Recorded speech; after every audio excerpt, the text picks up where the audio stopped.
Feeling called to leadership but worried you're not cut out for it? Today on Career Growth for Working Moms, I'm joined by Derrick Van Mell, founder of the Center for Management Terms and Practices, who shares what real leadership is. Hint, it's not just supervising. How to know if your management is your next step, why delegation isn't losing control, and how to do it with confidence. If you want to lead with clarity, courage, and compassion, don't miss this conversation. Hey mama, welcome to Career Growth for Working Moms. If you're stuck in a job that doesn't fit or burning out trying to do it all, you're in the right place. I'm Shannon, a career coach and fellow working mom. Here, you'll get simple career strategies and strength-based leadership tips to help you grow with clarity and confidence. So grab your coffee or reheat it for the third time and let's do this. Hello and welcome. I'm so excited to have Derrick Van Mell with me today. Derrick is the founder and principal of the Center for Management Terms and Practices, the standards body for general management. Derrick's personal mission is to build a world community of caring leaders who live by the highest standards of ethics and competence, because he believes everyone deserves a boss who makes them feel safe, appreciated, and proud. He has worked with leaders worldwide in every size and type of organization and is the author of 3 books, including Atoms and Orchestras, The Case for Standards-Based Management. Derrick holds a BA in economics, an MBA, and a master's in English. Today, he's here to help us understand what great leadership looks like, how working moms can grow into management roles with confidence, and why ethical, caring leadership can change lives at work and at home. Derrick, welcome. Oh, Shannon, thanks. It's a pleasure to be with you. So you've worked with so many leaders across many industries. Why are you so passionate about ensuring no one has to experience a bad boss or no one becomes one? Well, because when I started my working life, and I had some bosses that at first were not so great, and that left some scars. And I don't want young people, men or women, to begin their careers, with a bad boss that really puts them off of the working world, their careers. But I've also had great bosses, and through my career, I've met some really unbelievable people, who help others and really see, their management career as an opportunity, to serve, and that makes their businesses successful. So that's an important mission. And whatever side of the political divide you might be on, we all need more caring people in our lives who can help us all work together. I agree. I agree. So many of our listeners are career moms, and I believe that most of them or some of them are thinking about leadership roles. How can Mhm. they know if management is the right career path for them? Well, I'll start with the most simple thing, and it might not sound obvious, but one of the reasons I founded the standards body almost 10 years ago now, was that there was no common understanding of what is a manager, what is a leader, are they different people, and and what do they need to know, and how do they behave ethically, and what's the standard of competence? What do they need to know? What do they need to do? And so, how do you make a choice about your management career if you're not clear on what the basic requirements are? So, I'm going to start off with just the simplest definitions. Yes. Again, sounds so obvious, but a manager is someone who helps people work together.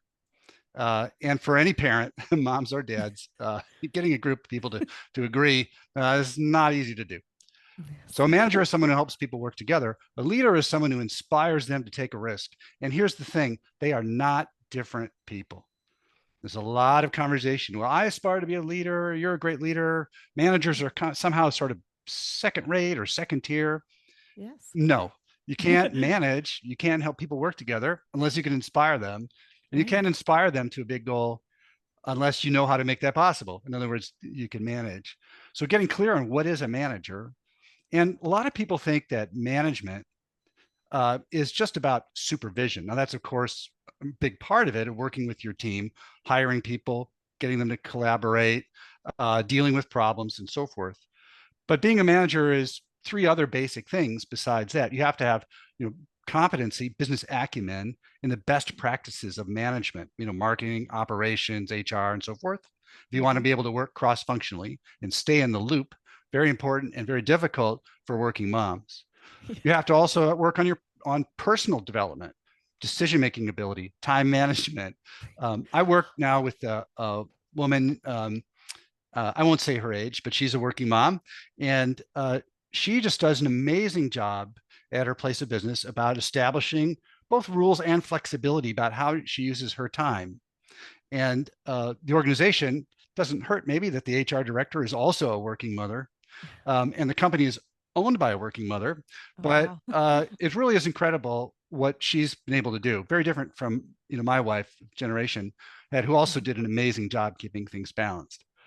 But then also the fourth aspect of management is being able to take the organizational perspective, the wider view, strategic planning, interacting with customers and suppliers, engaging the community, uh, setting the long-term vision for the overall organization. So at our website, and I'll tell everybody about this before we wrap up, there's some, these standards are free, they're available to the world. And these are really great tools for working moms who want to either start or continue a management career, maybe move from manager to executive to chief executive or entrepreneur. They don't have time often to get an MBA and learn the language of management. Right. So these are really great ways to start. And a great way to get clarity, is this something you want to do? Because your other guests have talked about this. If you choose the management path, it can be a 24/7 job. It's hard to leave your work at home when you're a manager. Different Yes. if you're an individual contributor or specialist. Sometimes harder if you're a manager. But if you do choose that path, that's your calling. Still, you need to be able to get up to speed as quickly as possible. And we have something of an exaggeration, but we've kind of put an MBA in your pocket for free. So I don't love tell that. Harvard I said that. MBA in my pocket. That's awesome. So with these standards, like and the language, how can these working moms use them to feel more confident when they're doing their decision making, especially in the workplace? Well, every manager has meetings every day, right? Yes. And meetings are the mirror of management ability. They're also the opportunity to learn, to grow, to face challenges. So when you prepare for a meeting, whether it's about planning or a project or process improvement or conflict resolution, and you're dealing with it as a manager, having to work with the different departments and functions of an organization, for profit, non for profit, small or large, doesn't matter.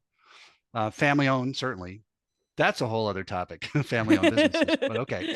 But you asked how to prepare and how to use these standards quickly. When you prepare for the meeting, you can use these standards, very, very easy to use, at theindex.net. And you can get really clear what are the relevant terms, because you can see the context. What do these terms mean? Because often, how Right. many meetings have we all been in where after an hour and a half, people realize they weren't talking about the same thing?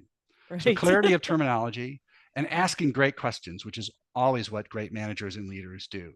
And then also seeing the standards, the structure of management, then who should be in the room, who should not be in the room, and what responsibilities can you delegate.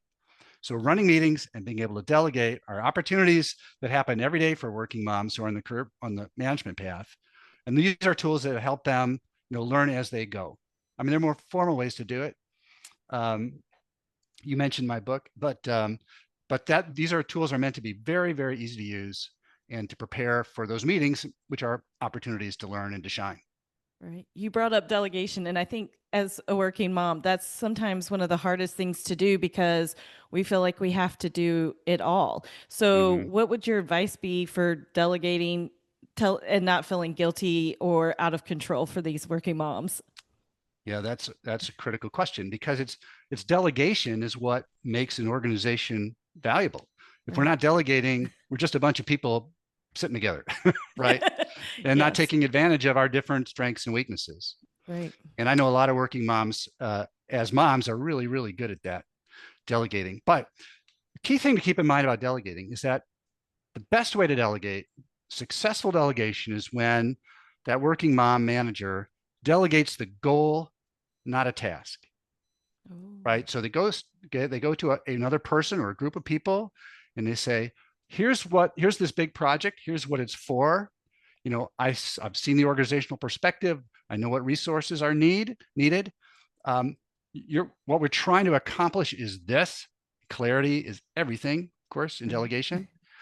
Um, Go ahead and we want you to achieve this goal. How you do it is up to you. Now, the delegator will check in, of course, Right. but you want to be able to delegate the goal and if you're not confident that you can do that, well, then that's a signal that you need to start looking at your team and Mhm. make those adjustments. They need to skill up, or you need to supplement them.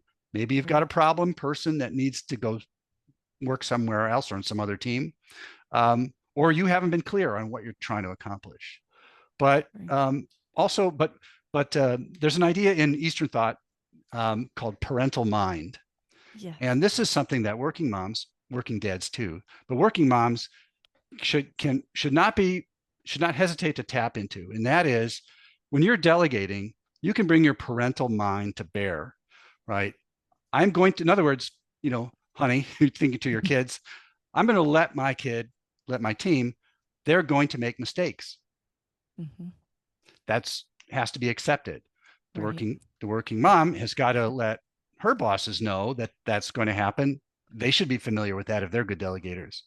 Right. So she has to know her team well enough, have, and build the right kind of rapport so that they can make mistakes without wrecking the whole thing, Hmm. and then learn from the mistakes, correct them. There's a famous story from IBM. This isn't about a working mom, but some manager had made a $10 million mistake. Oh, This is yikes. some time ago at the beginning of IBM. And he goes into Tom Watson's office. Tom Watson was the CEO who took IBM from sort of a boutique computer company to the global machine that it is. Right. And he said, the guy comes into Tom's office. I call him Tom like I knew him. said, and the guy said, "Oh, I was so nervous. Are you going to fire me?" And Mr. Watson said, "Fire you? I just spent $10 million educating you." Oh, So that's a lesson that yeah. every manager and working moms, should know how to do. And again, but they can bring their parental mind to bear, and that's a really, really powerful, valuable attribute for being a great delegator. Yes, I love that, the parental mind, because Mm-hmm. I mean, as a parent, you're constantly delegating, you're letting them learn, you're letting them fail, you're celebrating their successes, but it's like failure, but it's kind of more of a controlled failure. Mm-hmm. Like you said, it's not going to end the whole system or whatever. And so I love that. I love Good. that thought. Yeah. I try to remember it myself when I'm working with a group of people. So, with any workplace environment, there's going to be some ethical dilemmas, Mm-hmm. and then we talked about these standards. So, what is a common ethical challenge that leaders typically are facing, and how can they navigate it? Well, our ethical standard is called the Pledge of Managerial Power. And again, it's one page, easy to understand. It's on the website. But the people fail in their ethics because in management, um, we won't talk about politics today. In management, because they don't use their power correctly. Leaving aside the really abusive bosses, and sadly they are out there, and women have their special challenges, of course, with bosses who abuse their power. But sometimes managers misuse their power because even they just a day of neglect or one sharp word or a poorly worded email, even with the best of intentions, a boss can really wreck somebody's life, right? Mhm. We've all been there. Yep. The boss didn't reply to my email, he or she must hate me. So they have to be careful how they use that power, because managers have, even when I started my first role as manager, I was the file clerk, and then I got an assistant. And I realized how much power I had over this poor fella, to wreck his life. It was Right. terrible. But managers can also misuse their power, and this is also an ethical issue, when they don't make decisions on time, when they don't deal with the difficult issues, when they don't defend their team Mhm. when they need to. So the Pledge of Managerial Power has four simple tests about, are you aware of how much power you have? Have you thought about it? Have you introspected about it? Have you reflected on how you manage each person as an individual, appropriateness, and then setting an intention every day, like any other practice? And it's sort of the bridge from morals and ethics for uh, thinking about work and management as a calling, even for some people, a spiritual practice. The greatest challenge in life is putting others before yourself, and Right. great managers do that. And I've seen men and women who just are, to me, amazing human beings, not just great bosses, not just great leaders, but Mm-hmm. amazing human beings. And Yeah. because they're able to put other people first, have faith in what that means and how to manage that power and authority, and and have in them the empathy, forgiveness, compassion, and caring, that we all Mhm. want our bosses to have. Oh, absolutely. I mean, I know I've had some really amazing bosses, and it was because of the connection. Like, we had a connection. They made me feel seen and heard. They Mm-hmm. stood up for me. It's all the things that you just said. Whereas I've also had one that wasn't so great, and I didn't, I got out of that situation because he actually, I didn't think, was doing things ethically all across the board, not just with me, Uh-huh. like not just how he was talking and speaking to people, but I mean, you just have to. Yes, I think that having a good boss is really, really important, and it's that connection. Mm-hmm. Well, So. you asked me, what's one thing working mom who's on the management track or is considering the management track, could do. Mhm. And besides looking at our material, again, it's free. And this is a networking tip to do building on what you just said, Shannon, Mhm. is to ask people, tell me about your favorite boss, Mhm. and then sit back for about a half an hour as they tell you about Mhm. this wonderful person who made such a big difference in their lives. And you start to hear words like you used. They cared about me, challenged Mhm. me. Mhm. They were tough, right? They let me Yeah. fail, but not too much, right? Right. Right. They really wanted me to be successful. I knew I could count on them, not only because they were caring, but they were competent, and they had Yes. the courage and strength, to make things work. Yes. And I had a boss like that after starting off with some bad ones. Then I got a boss named Ron. And it's the kind of relationship that I think all managers should have with their team. I never for a moment really thought that Ron is my boss. We were just guys working together. And he helped me see myself in a whole new way, a much better way. And just helped me progress, little Mhm. step, slightly Yeah. next, bigger step, bigger step, bigger step. And if things went wrong, he said, okay, well, let's solve this together. What did we learn? Right. Right. Exactly. Exactly. Well, Derrick, where can our listeners connect with you and learn more about your free management standards and the leadership framework? Oh, well, Shannon, I thought you'd never ask. Our website is theindex, THEINDEX.net, not .com, .net. And there you'll find on the About page, you'll find the standards, which are the index of management terms and practices. You need to subscribe, but it's free. And Mhm. there's also now, we've just made our toolkit of management tools free.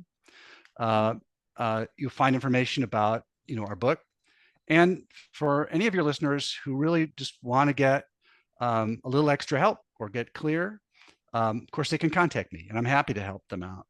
And in one of the standards is called the Milwaukee Model of Manager Development. When I was describing sort of the four basic buckets, that's what I'm talking about. And there's a self-assessment in that Oh. fillable PDF, and people could take themselves through that. But I will say, management is hard. I Mhm. think one of the problems in a lot of management development and education is sort of pretend, well, you have a form, you have a tool, you have a theory, management and leadership will become easy. It's not. It's hard, but it's Right. worthwhile. And we Yes. certainly need, more women as managers, as leaders, board members, helping bring their sensibility, into the workplace. Yes, I agree.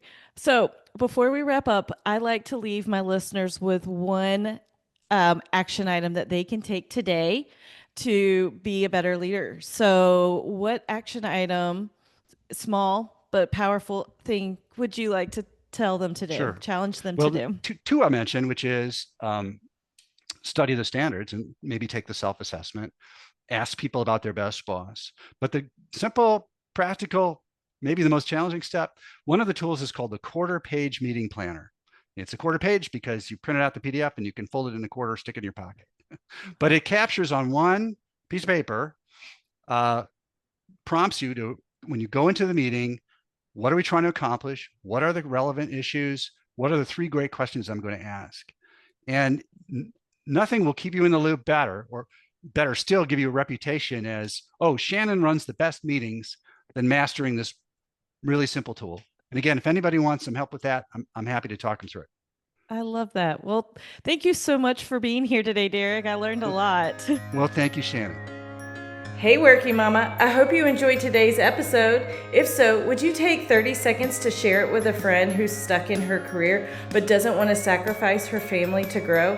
Also, please leave a quick review on Apple Podcasts. It seriously lights me up to know this show is helping you navigate burnout, find clarity, and lead with confidence. All right, time to shut down my laptop and pretend I'm not hiding from folding that laundry. I'll meet you back here soon for another episode of Career Growth for Working Moms. You've got this.